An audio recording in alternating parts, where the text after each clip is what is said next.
만들어드리는 핫텐의 김보람입니다. 네, 안녕하세요. 여러분은 10시의 에너자이저 강동석입니다. 한글날 휴장을 마치고 돌아왔는데 미국의 정치권 합의 소식은 없었습니다. 다만 그나마 호재 소식은 자넷 옐런 부의장이 차기 연준 의장으로 지목됐다는 소식인데요. 자넷 옐런 부의장은 연준 고위 인사 가운데서도 고용 문제 해결을 위해서는 어느 정도 물가 상승도 감안할 수 있다고 말하는 대표적인 비둘기파로 평가를 받고 있습니다. 그렇죠. 현재 옵션 만기를 맞은 국내 증시 하락 출발한 코스피는 현재 상승선으로 바꾸면서 2006선에서 흐름을 보이고 있습니다. 네, 외부 요인뿐만이 아니라 오늘은 내부 이벤트도 있습니다. 옵션 만기를 맞게 됐고요. 그리고 금통위의 금리 결정까지 남겨놓은 오늘인데요.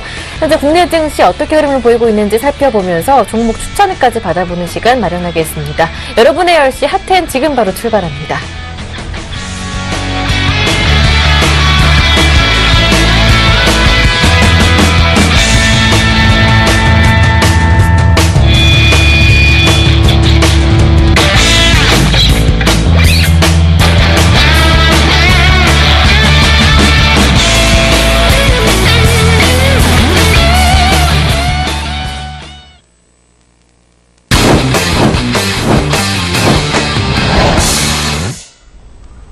안녕하십니까, 정혜림입니다. 휴일을 못 내고 이틀 만에 맞이하는 개장입니다.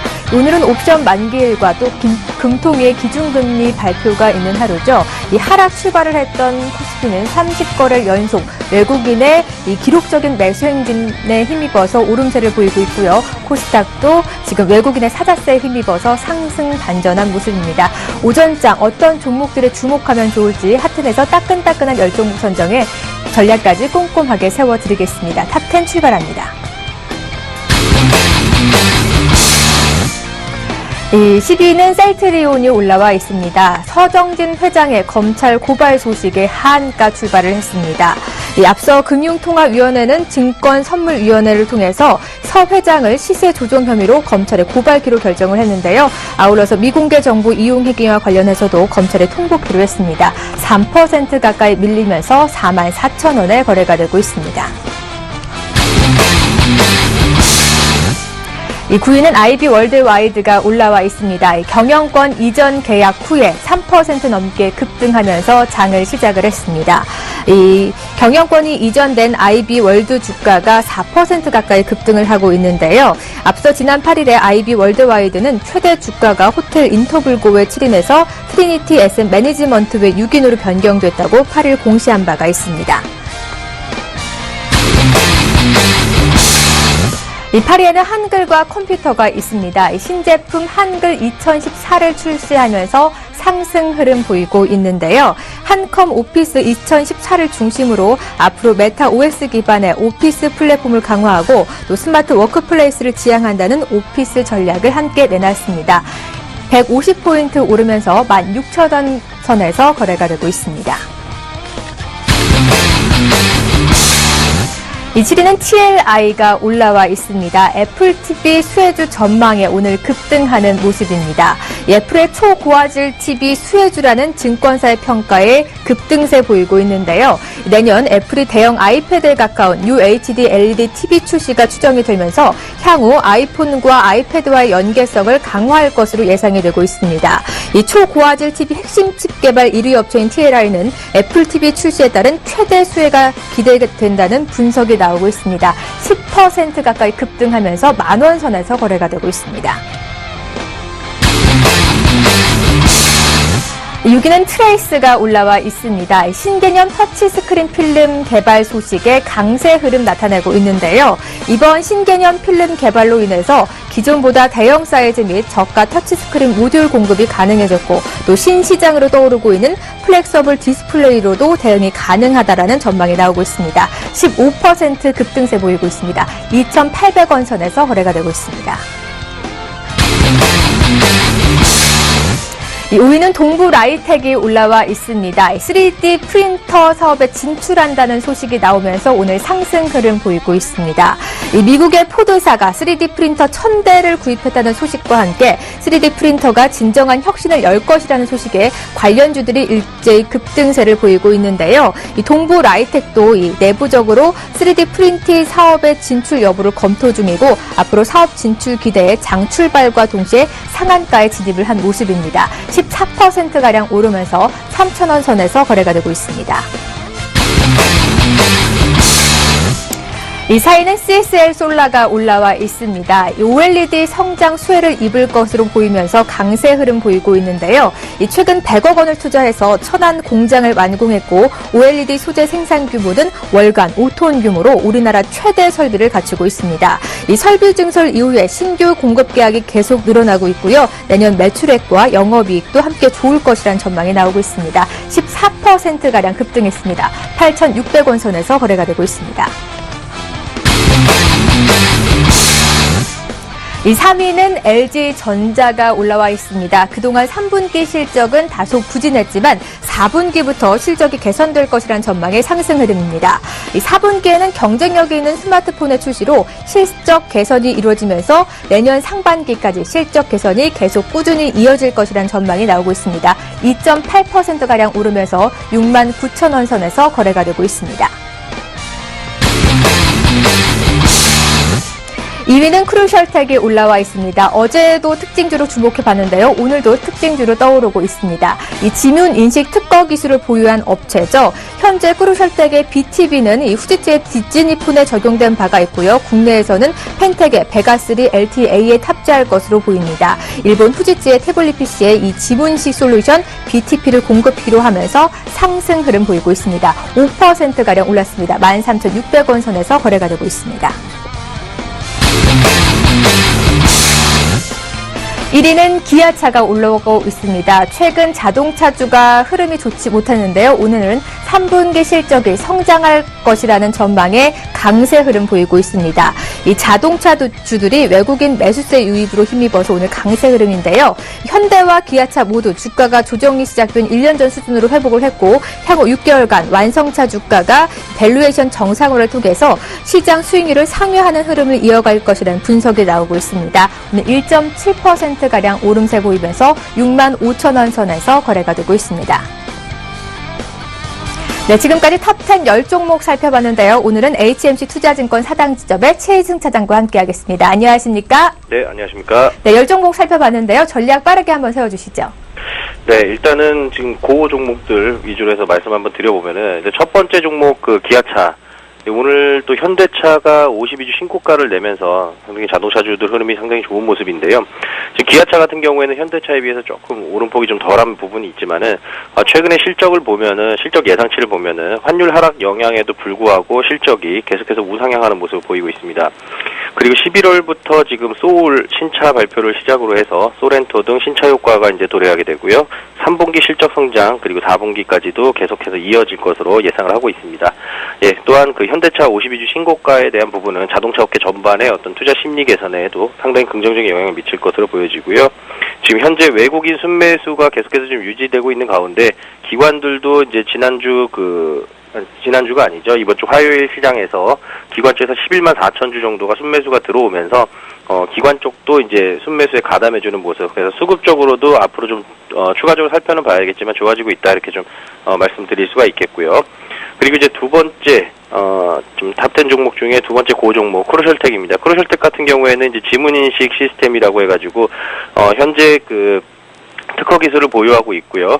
스마트 기기 쪽에 이제 지문인식 기술 채택이 점차 늘어나고 있는 그런 상황입니다. 그런 이유는 이제 모바일 기기 쪽에서는 최근에 이제 모바일 기기로 전자결제라던가 어떤 뭐 금융거래 이런 것들이 상당히 좀 늘어나고 있는 상황이기 때문에 이제 보안 솔루션 강화에 따른 어떤 수혜가 계속해서 예상이 되는 부분이고요. 그리고 외국인이 순매수 상당히 좀 강하게 좀 들어왔는데 오늘 같은 경우에도 지금 수급적으로 보면은 상당히 좀 강한 모습으로 계속해서 유입되고 있는 모습. 예, 지금 9.3% 급등, 갑자기 급등 흐름 나오네요. 외국인들 매수 계속 유지되고 있다는 점 다시 한번 짚어드리고요.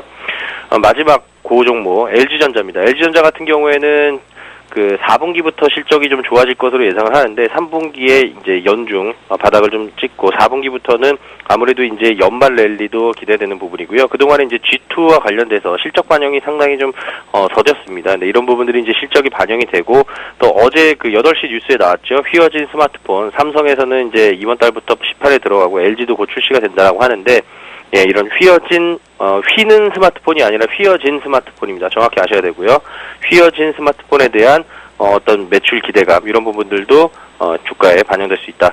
그리고 마지막으로 외국인 보유 비율이 지금 그 15%대에서 이제 크게 벗어나지 못하고 있는 그런 모습인데요. LG전자 같은 경우에는 뭐 역대 30%가 넘었던 적도 있고 지금 현재 외국인 보유 비율이 상당히 좀 거의 역대 최저 수준으로 떨어져 있기 때문에 외국인 수급 계속해서 좀 들어오는지가 상당히 중요합니다. 오늘은 다행히 92,000주 정도 순매수로 지금 현재 집계가 되고 있네요. 네, 오늘 10종목 중에서 기아차, 크루셜텍, 그리고 LG전자 고어 종목으로 꼽아주셨는데요. 예, 크루셜텍이 어제부터 오늘까지 주목을 받고 있습니다. 지금 좀 전에 9% 급등세 흐름 보였다고 하는데 지금 들어가기에는 조금 힘든 타이밍이 아닐까요? 네, 맞습니다. 제가 이 종목을 지금 오전에 그 방송을 준비를 하면서 한 13,400원 정도 수준에서 계속해서 움직이는 모습이었는데 갑자기 지금 방송 시작하기 바로 직전에 예, 갑자기 분봉이 확 확대되면서 지금 급등 흐름인데요. 지금 따라 들어가기에는 뭐 좀 부담스러울 수 있는 자리입니다.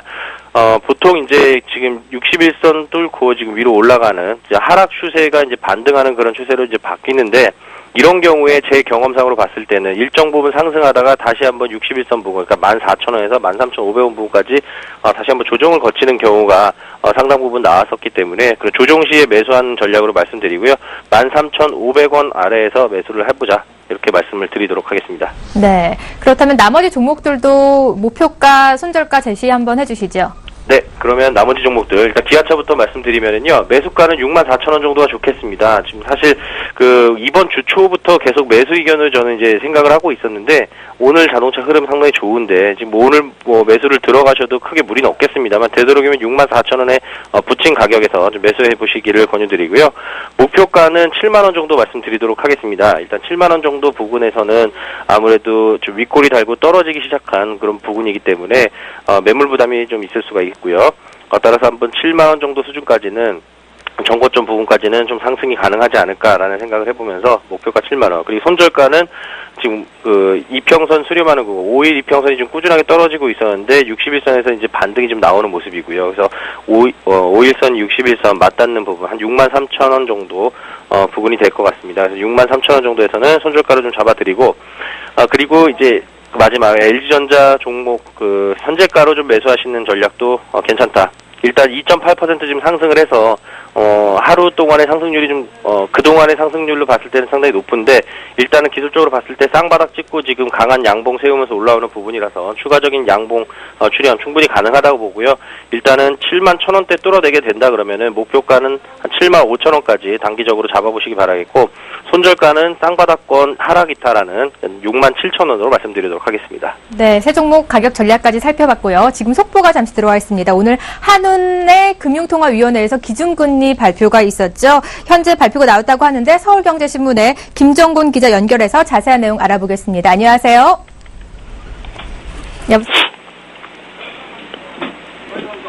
통화위원회에서 기준금리가 발표됐는데요. 서울경제신문의 김종곤 기자 연결해서 자세한 내용 알아보도록 하겠습니다. 기자님 안녕하세요. 네, 안녕하세요. 네, 오늘 기준금리가 동결될 것이라는 예상이 있었는데요. 어떻게 발표가 나왔나요? 예, 시장의 예상대로 기준금리가 동결됐고요.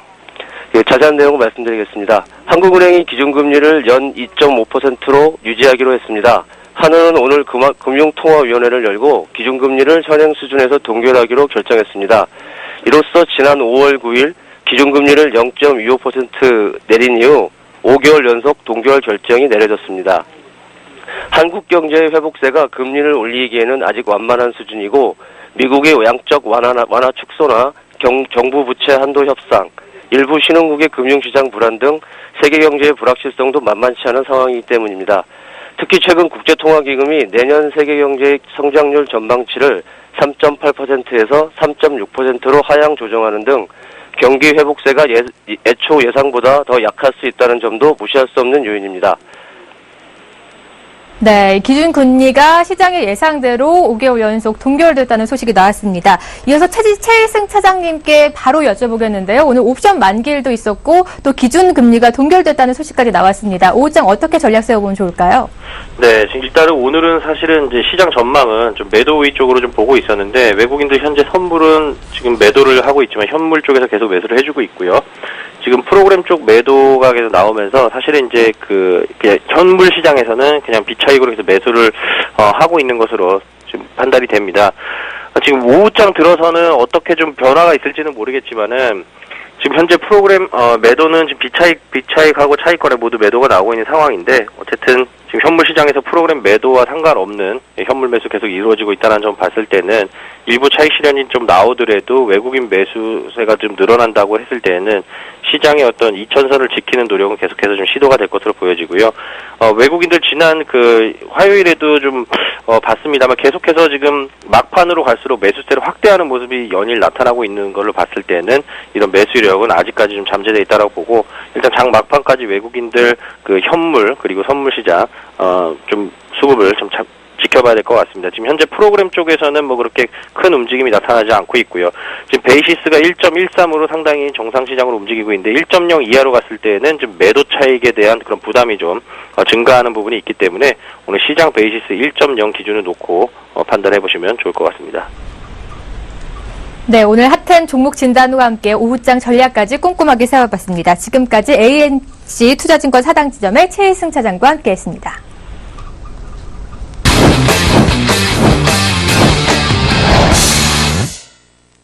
네, 기준금리는 예상했던 대로 5개월째 동결이었습니다. 연 2.5% 동결로 나왔는데요. 네. 시장에 큰 영향은 없는 것으로 보입니다. 현재 2006포인트에서 움직이고 있고요. 옵션 만기일도 잠잠하게 흘러가고 있습니다. 현재 0.16% 정도 오르고 있습니다. 자, 이어서 화요일부터 금요일까지 함께하는 순서 이어가겠습니다. 시장의 핫 종목 분석부터 흙 속에 숨겨져 있는 진주 종목까지 발굴해보는 매력 종목 발굴 시간까지 함께하는 순서죠. 네, 요일에 2주식 삽니까 시간인데요. 함께 해주실 분 샘플러스 이율 멘토님 연결해 보겠습니다. 안녕하십니까? 안녕하세요. 네, 안녕하십니까? 저희가 궁금한 종목부터 질문을 드리겠습니다. 네. 먼저 드릴 질문은 셀트리온 관련한 질문인데요. 서정진 회장의 주가 조종 혐의로 법정에 서게 됐습니다. 악재가 발생을 했는데 현재 한 3% 정도 내리더라고요. 현재 주가 수준 어떤지부터 진단 드려볼까요?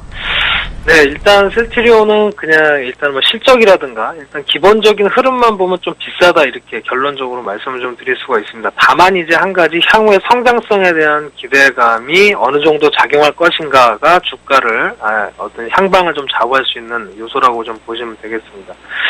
셀트리온은 최근에 잘 아시겠지만 램시마라고 하는 그러니까 전체적으로 이제 복제약이나 뭐 이런 부분에 대해서 굉장히 성장성이 있는 기업들인데요. 최근에 램시마라고 하는 이런 제품들이 뭐 유럽이라든지 일본이라든지 또 미국 시장까지도 노크를 할 것으로 좀 보이기 때문에 이런 어떤 흐름 때문에 굉장히 좀 기대감을 가졌어요. 그래서 65,000원 선까지 진출했던 굉장히 가파르게 좀 올랐던 주식이었는데 최근에 좀 많이 빠졌죠. 그래서 지금 앞서서 말씀해 주셨지만 단기 악재가 좀 있었습니다. 지금 말씀하신 그 회장의 뭐 주가 조작 혐의 뭐 이런 부분이 좀 나오면서 지금 약세를 좀 면치 못하고 있는 부분이다 이렇게 말씀을 좀 드리겠습니다.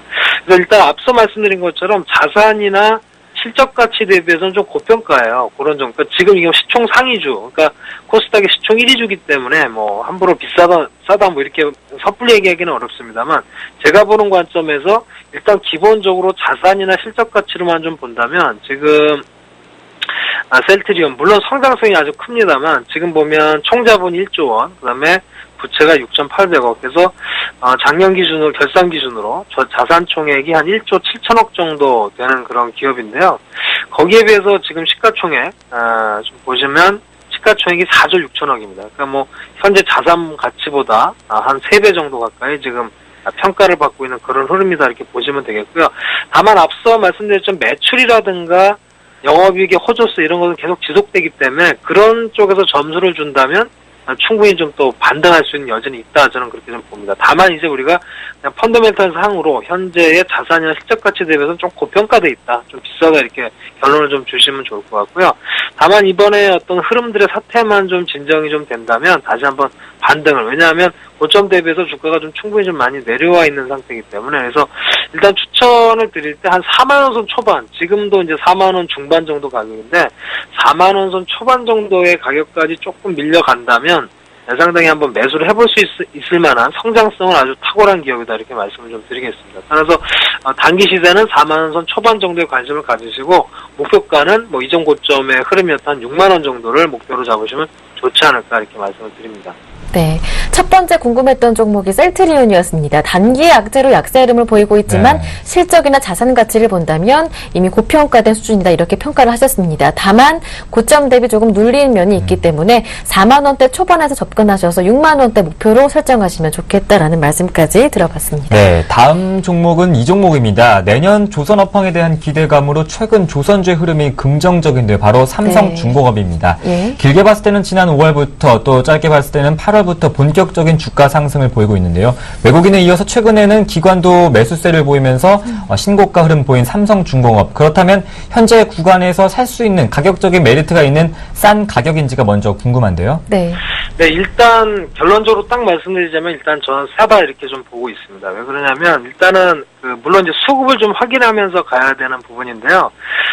조선주 같은 경우는 잘 아시겠습니다만 최근에 아마 가장 주도주 역할을 했던 자동차주와 더불어서 조선주, 운수장비 쪽이라고 볼 수 있는데 일단은 계속해서 선가가 좀 좋습니다. 선가, 조선, 신조선가나 또 요즘에 컨테이너선의 어떤 가격이나 이런 부분들이 계속 추가 상승할 것으로 전망을 좀 하고 있어요. 그래서 이런 부분이 상승 여력을 좀 기대하게 하는 거고, 아마 한글날 연휴 전날이죠. 8일날에 보면 다시 한번 대우조선해양이라든지 삼성중공업, 현대중공업 모두 굉장히 신고가에 가까운 흐름들을 좀 보여줬다는 거죠. 그러니까 충분히 주가가 올라 있음에도 불구하고 추가 상승 여력이 강하다라고 볼 수 있습니다. 그것은 역시나 향후에 조선업에 대한 기대감들이 굉장히 크다 이렇게 말씀드릴 수 있고요.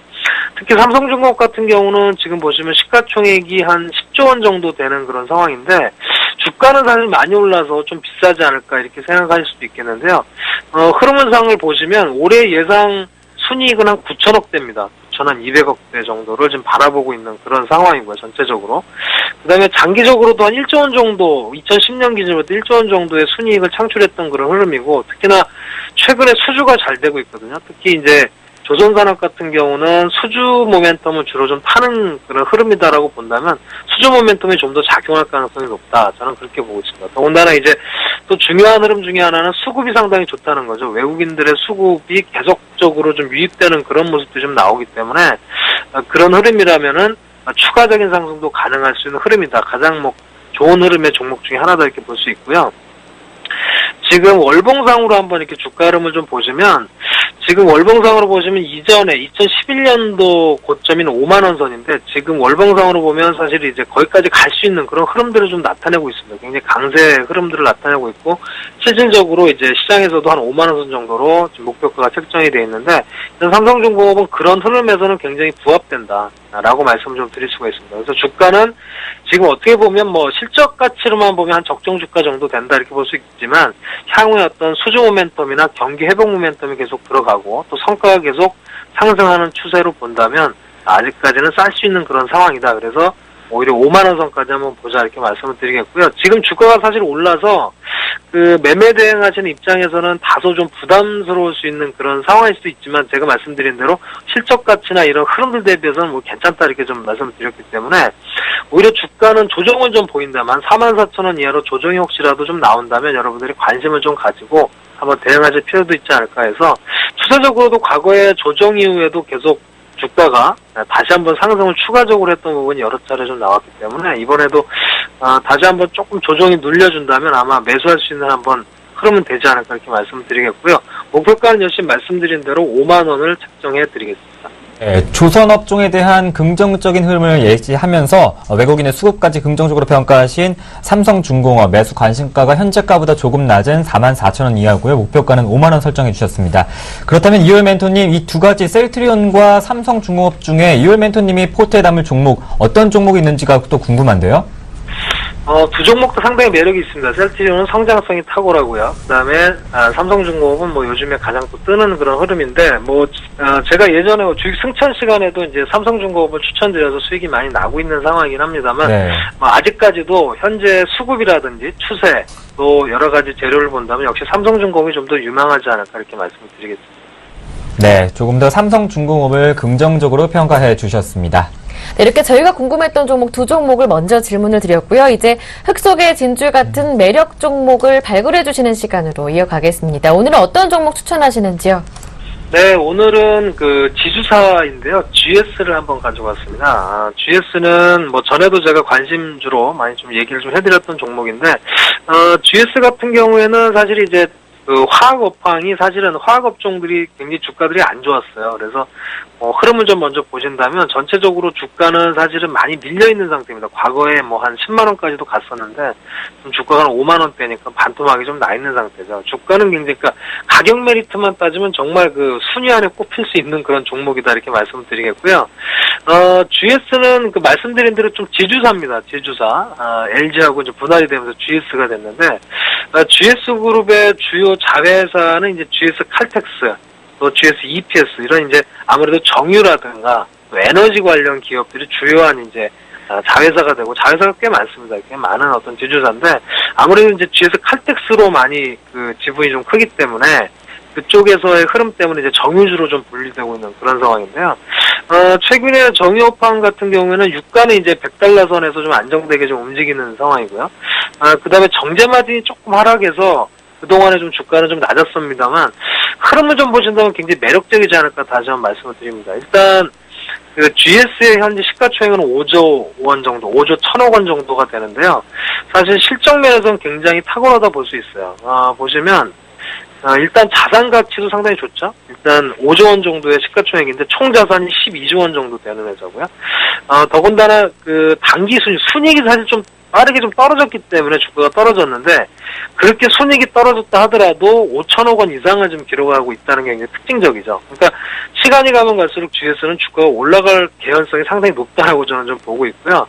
지금 올해 예상되는 순이익이 한 5,800억 정도. 그러니까 현재 수준만 가지고도 그러니까 낮은 지금 최근에 순이익이 떨어졌음에도 불구하고 주가 매력은 상당히 높다 이렇게 보시면 좋을 것 같습니다. 그래서 실적 대비해서는 주가가 좀 낮은 편인데 그건 역시 이제 정제 마진이라든가 여러 가지 화학업황이 그동안 그렇게 썩 좋지를 못했기 때문에 주가가 낮은 수준에서 형성이 되고 있다 이렇게 말씀드리겠습니다. 그리고 뭐 3분기까지도 뭐 시장에서는 이제 아무래도 정제 마진이라든가 이런 부분이 다소 좀 약할 수 있기 때문에 3분기 실적까지도 정유합방 전체적으로는 좀 약할 수 있는 흐름이긴 합니다만 역시 4분기가 좀 성수기가 됩니다. 4분기 성수기 진입을 좀 기대를 하고 있고 더군다나 이제 정제 마진이 서서히 좀 회복되는 부분을 좀 감안을 한다 그러면 지금의 주가는 상당히 매력적인 그런 좀 중기적인 관점에서 본다면 지금 주가는 좀 매력적이다. 저는 그렇게 좀 판단합니다. 그래서 여러분들이 실적 대비해서 역시 싼 GS를 좀 가지고 계신다면 아마 충분히 향후에 보상을 해주지 않을까.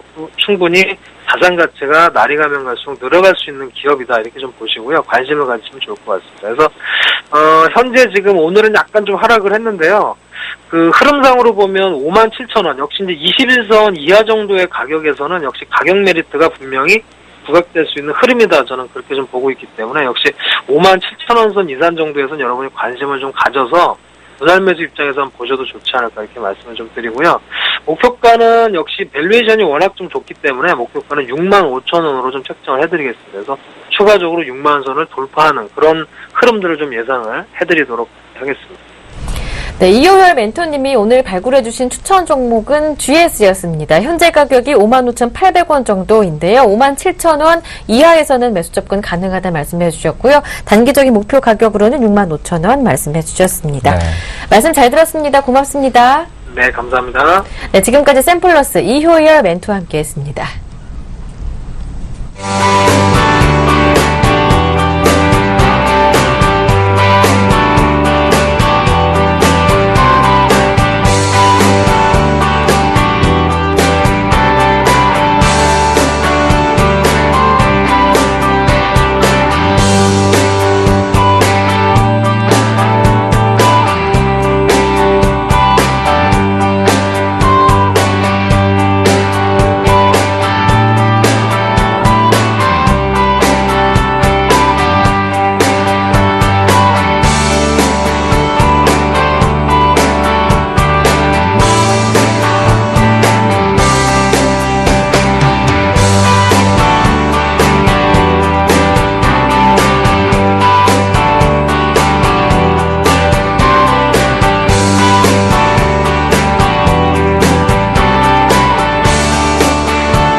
네, 이제 중국장이 열릴 시간인데요. 본격적인 중국 증시를 알아보겠습니다. 리딩투자증권 우성재 팀장님 연결해 봅니다. 안녕하십니까? 네, 우성재 팀장님 안녕하십니까? 네, 중국 증시가 국경절 연휴 긴 연휴가 있었습니다. 네. 7일까지 휴장을 했다가 8일 이제 개장을 했었는데요. 8일 당일에 1% 정도 올랐었고요. 우리가 또 한글날로 휴장이었던 어제도 상승 흐름을 이어갔습니다. 오늘 3일째 상승 흐름을 이어갈 수 있을지 관건인데요. 한번 리딩투자증권 우성재 팀장님 연결해서 알아보도록 할 텐데요. 아직 전화 연결이 안 된 것 같습니다. 국경절 연휴 끝나고 나서 상해 증시가 1% 정도 올랐습니다. 네. 1.08% 정도 오르면서 2,198선까지 올라섰고요. 한글날로 우리가 휴장이었던 어제는 또다시 0.6% 정도 올랐습니다. 2,200선까지 올라선 상황인데요. 네. 이제 목요일장 개장을 앞두고 있습니다. 자세한 전망까지 알아보겠습니다. 리딩투자증권 우성재 팀장님 다시 한번 연결해 보겠습니다. 안녕하십니까? 네, 안녕하세요. 네, 중국 증시가 국경절 연휴를 끝나고 이틀 동안 추가적인 상승 흐름을 보였는데요. 오늘 어떤 출발 흐름을 보일 것으로 예상하고 있으십니까? 예, 지금 일단 어제 우리나라는 한글날로 휴장이었던 가운데 지금 중국 증시는 상승으로 장 마감했었습니다. 결국 2200선 다시금 돌파하면서 장 마감했었는데요. 지금 중국 천진항에 대한 기대감들이 좀 나타나는 모습을 보이면서 증시는 상승세를 좀 나타내고 있는 상황입니다. 오늘 상해 종합주가지수 시장에서의 관망 심리가 좀 커질 수밖에 없는 가운데 상승폭을 계속적으로 확대해 나갈 수 있을지 여부는 좀 지켜보셔야 될 것 같은데요. 지금 현재 상해 종합주가지수는 0.06% 상승한 2213.15포인트에 장 시작할 것으로 전망이 되고 있습니다. 지금 시장에서의 관망 심리가 좀 더 커질 수밖에 없는 가운데 상승 기조의 여부 확인해 보셔야 할 것 같은데요. 지금 중국은 3분기에 50개 도시의 주택 거래가 절월 대비 18.5% 증가한 것으로 발표가 나면서 주택 시장의 규제에도 불구하고 계속적인 상승세를 이어져 나가고 있는 모습을 보이고 있습니다. 지금 IMF에서는 중국의 2013년도, 2014년도에 중국의 경제 성장률을 하향 조정한다고 발표를 했었는데요. 지금 세계은행에서도 경제 성장률을 하향 조정한 이후에 계속적으로 글로벌 증시에 대한 경제 성장률의 하향 조정이 잇따라 나타나고 있는 만큼 경제 둔화 우려감은 꾸준히 나타날 수밖에 없을 것으로 전망이 되고 있습니다. 지금 9월의 신규 대출은 2,760억 위안으로 전망이 되면서 시중의 유동성은 꾸준히 확대되고 있는 모습을 보이는 만큼 이러한 기대감 속에서 전일 중국의 A주 증시는 은행주를 중심으로 한 매수세가 유입되었었는데요. 이러한 흐름세가 당분간 좀 이어져 나갈 확률이 높은 만큼 시장에서 이러한 부분 좀 염두하시고 접근하셔야겠습니다.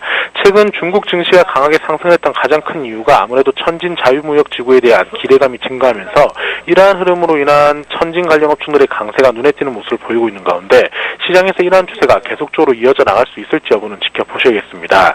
오늘 상해 종합주가지수는 2200선에서의 강한 지지가 될 것으로 전망이 되고 있는 만큼 이러한 부분 염두하시고 시장 접근하셔야겠습니다.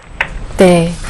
경제 둔화에 대한 우려감은 꾸준히 제기되고 있는 상황이지만 현재 중국 증시 천진 자유무역지구 기대 증가하면서 나흘째 4거래일 연속으로 상승을 이어가고 있고요. 오늘장에서도 상승 출발하는 모습 확인이 됐습니다. 네, 지금까지 리딩투자증권의 우성재 팀장님과 함께 중국 증시 개장 상황 알아봤습니다. 고맙습니다. 네, 고맙습니다. 감사합니다.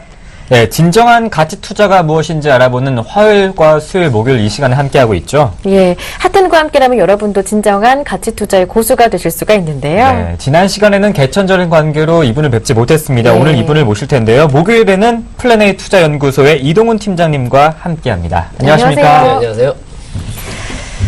네, 지난주 목요일에 이제 개천절로 우리가 휴장을 네. 했었기 때문에 이동우 팀장님 첫 번째로 만나뵐 기회였는데 사실상 이번 주가 오늘이 첫 번째 만나뵙는 순서가 되겠습니다. 네. 같이 투자해보고 싶은 투자자분들에게 제일 먼저 전하고 싶은 말씀 어떤 말씀이신지요? 첫째로 시장에 대해서 흔들리지 말고 네. 기업의 어떤 기본기에 충실하라라는 것을 제가 먼저 말씀드리고 있고요. 네. 기본기라는 것은 재무구조의 안정성 그리고 전방 산업과 사업부별의 어떤 실적 전망 그리고 관련 벤더들의 어떤 경쟁력 이런 것들에 대해서 우선 신경을 쓰면서 투자를 해야 한다라고 말씀드리고 싶습니다. 네, 그렇다면은 가치 투자 방법에는 무엇이 있는지도 궁금한데요. 네, 가치 투자 방법은 전통적인 저-PBR 그리고 저-PER 또는 저-PCR 그런 기업들, 그러니까 숫자적으로 낮은 기업들을 투자하는 방법이 있고 또 현재 고-PER에서 앞으로 향후 저-PER로 움직이는 실적 성장이 아주 두드러지는 그런 기업들에 관한 투자법이 또 있고 그리고 지금, 빠른 시간 안에는, 실적이 나오기는 조금 힘들겠지만, 시장의 어떤 지배력, 그리고 독점력으로 인해서 향후, 큰 폭의 실적 성장을 이룰 수 있을 만한, 그런 기업들을, 중점적으로 봐야 한다고 생각합니다. 네. 네, 그렇다면 이동훈 팀장님의 종목 선정 기준이 있을 텐데 좀 자세하게 듣고 싶어요. 저는 가장 첫째로 보는 것이, 네. 전방 산업이 설비를 투자할 때 거기에 수혜를 받는 기업들. 예를 들자면은 반도체 칩 업체, 즉 삼성전자나 하이닉스에서 설비 투자를 감행할 때 설비 투자에 수혜를 받는 어떠한 장비 업체들 또는 소재 업체들, 이런 업체들을 우선적으로 저희 관심 대상이 되고요. 그리고 두 번째는 전방 산업, 특히 대기업은 여러 사업부를 가지고 있습니다.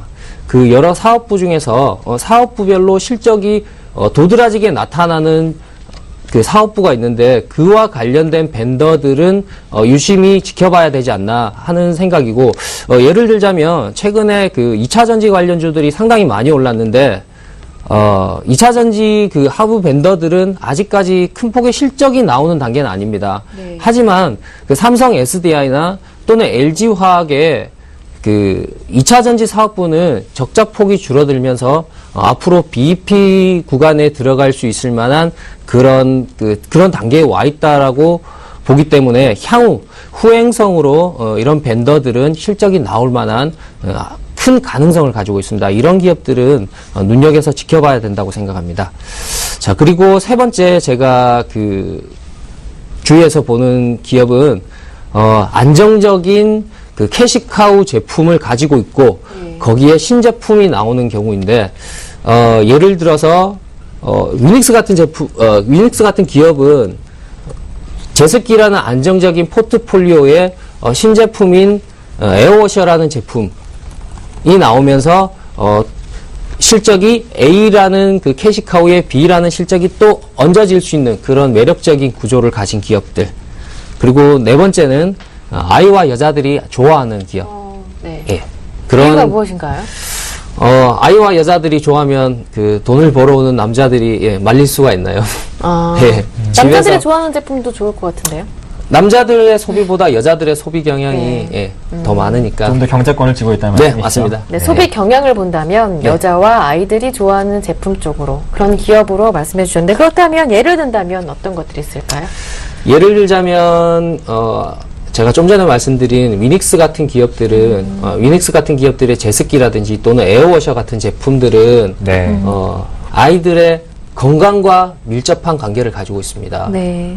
그렇기 때문에 이런 기업들은 항상 눈여겨봐서 실적이 증가할 만한 그런 어떤 제품이 출시가 되는지를 주의 깊게 살펴본다면 좋은 수익 거둘 수 있을 것 같습니다. 네, 알겠습니다. 종목 선정 기준까지 한번 들어봤는데요. 네. 그렇다면 가치 투자를 함에 있어서 우리가 꼭 주의해야 할 사항 어떤 것들이 있는지 이동훈 팀장님이 얘기 들어볼게요.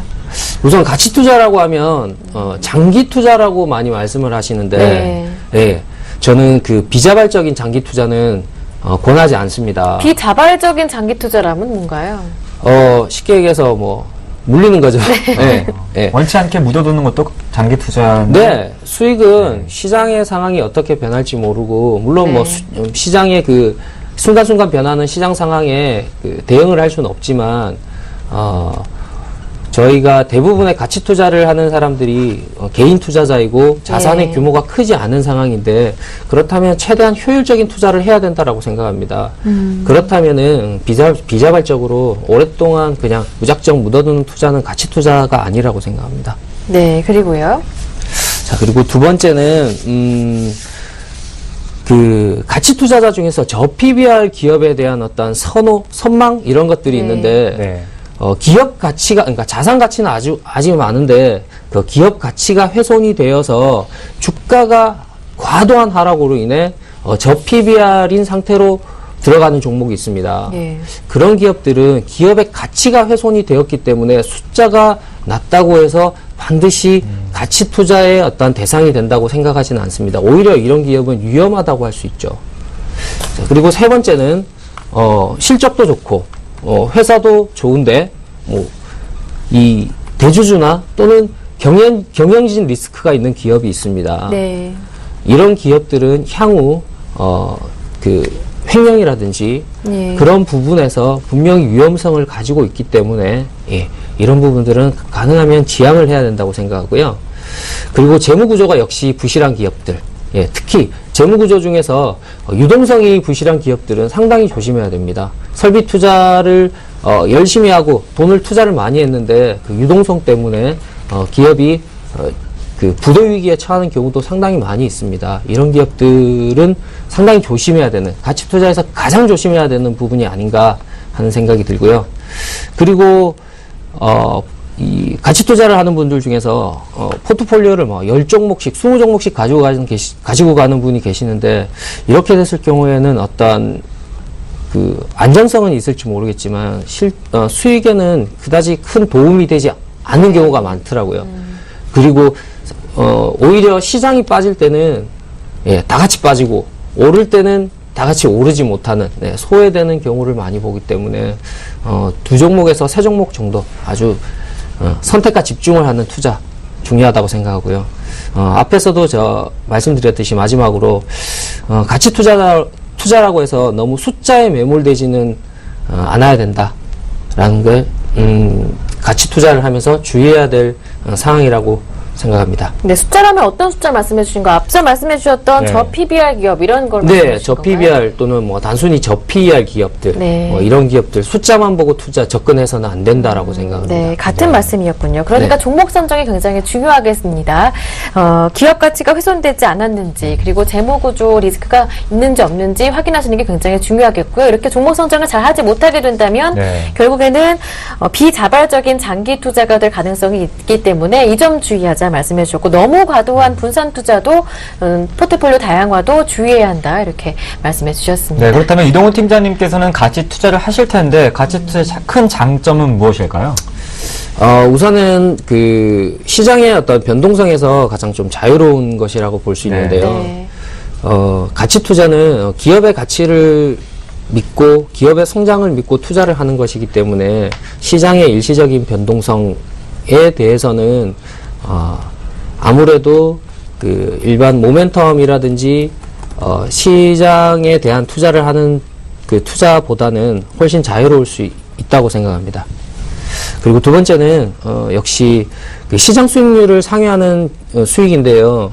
물론 가치 투자를 한다고 해서 반드시 수익률이 아주 높다라고 할 수 있는 것은 아니지만, 첫째로 그 단기 매매를 하게 되면은 수수료 부분이 상당히 많이 나오게 됩니다. 그런 부분도 절감을 할 수가 있고, 두 번째는 그 잦은 종목을 교체를 할 때는 반드시 이 종목 선택에 있어서 실패를 하게 됩니다. 이런 경우에는 그동안 벌어왔던 수익률을 모두 까먹는 아주 안 좋은 악순환을 걷게 되는 것이죠. 하지만 가치 투자자는 그 제대로 된 종목을 저평가 구간일 때 사서 그 종목이 다시 시장의 재평가를 받기 시작하면 아주 큰 고수익을 얻을 수 있는 가능성이 아주 큽니다. 그것이 바로 가치 투자의 가장 큰 매력이 아닐까 생각되고요. 그다음 세 번째는 아무래도 시장이 흔들릴 때도 그 기업의 가치와 기업의 안정성을 믿기 때문에 아무래도 투자에서 심리적인 안정, 이것이 가장 큰 장점이 아닐까 생각합니다. 네, 그러니까 가치 투자가 꼭 높은 수익률을 보장하는 것은 아니지만 가치 투자를 하게 된다면 흔들리는 시장 속에서 자유로울 수 있다, 이렇게 정리를 해주셨습니다. 네, 시장 변동성이 크게 흔들리지 않는다라는 말씀 기억에 남는데요. 자, 본격적인 가치 투자 이야기를 해보겠습니다. 종목에 대한 이야기로 들어가 보겠습니다. 오늘 추천 종목, 가치주는 어떤 종목인가요? 저는 오늘 그 블루콤이라는 종목을 준비를 했습니다. 블루콤은 지금까지 그 스마트폰용 또는 그 핸드폰 마이크로 스피커와 진동 모터, 그리고 현재는 블루투스 헤드셋 등 그 휴대폰 부품과 그 액세서리를 제조하고 판매하는 회사이고, 그 100% 자회사 중국 천진 블루콤에서 생산 기지를 되어 있습니다. 네. 자세한 이야기 좀 들어보고 싶은데요. 그렇다면 기술적인 흐름도 한번 체크를 해봐야 할 것 같아요. 차트 보면서 한번 얘기를 나눠볼 수 있을까요? 기술적인 분석은 뭐 한번 차트 한번 보면서 지금 단기적으로 바닥에서 많이 올랐습니다.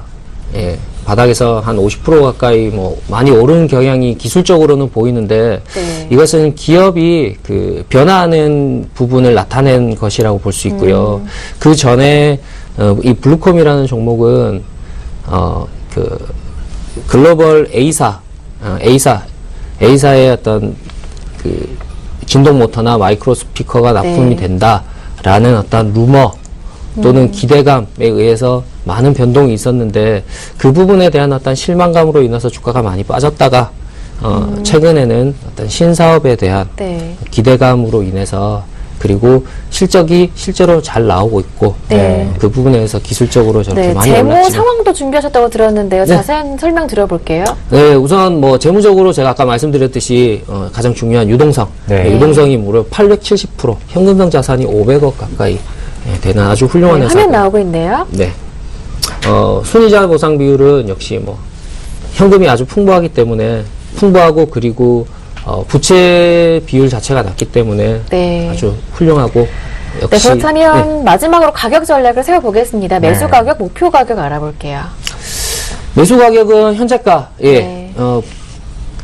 기술적으로 많이 오른 부분이 있기 때문에 이 부분에 대해서 약간의 부담이 있습니다. 그래서 저는 그 오늘같이 보합권이나 또는 그 주가가 조금씩 조정을 받을 때 네. 분할 매수하는 전략이 중요하다고 생각하고요. 저는 목표가는 한 18,000원 정도. 네. 네, 보유 기간은 어느 정도, 비중은 어느 정도를 보시는지요? 지금 신제품에 대한 실제적으로 실적이 큰 폭으로 증가할 것이 내년으로 보기 때문에 네. 예, 내년 하반기 정도까지 한 12개월 정도. 네, 길어도 12개월, 네. 짧으면 9개월. 비중은? 네. 한- 비중은 역시 마찬가지로 주가가 최근에 많이 올랐기 때문에 네. 10% 정도로 시작을 해서 네. 주가가 만약에 시장 상황에 의해서 조정을 받는 경우가 생겼을 때는 추가적으로 비중을 높여가는 것은 아주 좋은 전략이라고 생각합니다. 네. 네. 블루콤 많이 담지는 않고 한 비중을 10% 정도 현재 가격에서 목표가는 18,000원, 예. 보유 기간은 1년 정도 예상해 주셨습니다. 네, 지금까지 플래네이 투자연구소의 이동훈 팀장님과 함께했습니다. 말씀 잘 고맙습니다. 들었습니다. 고맙습니다. 네, 감사합니다. 네, 하여튼 오늘 저희가 준비한 순서는 여기에서 마치겠습니다. 10시엔 하텐 고맙습니다. 고맙습니다.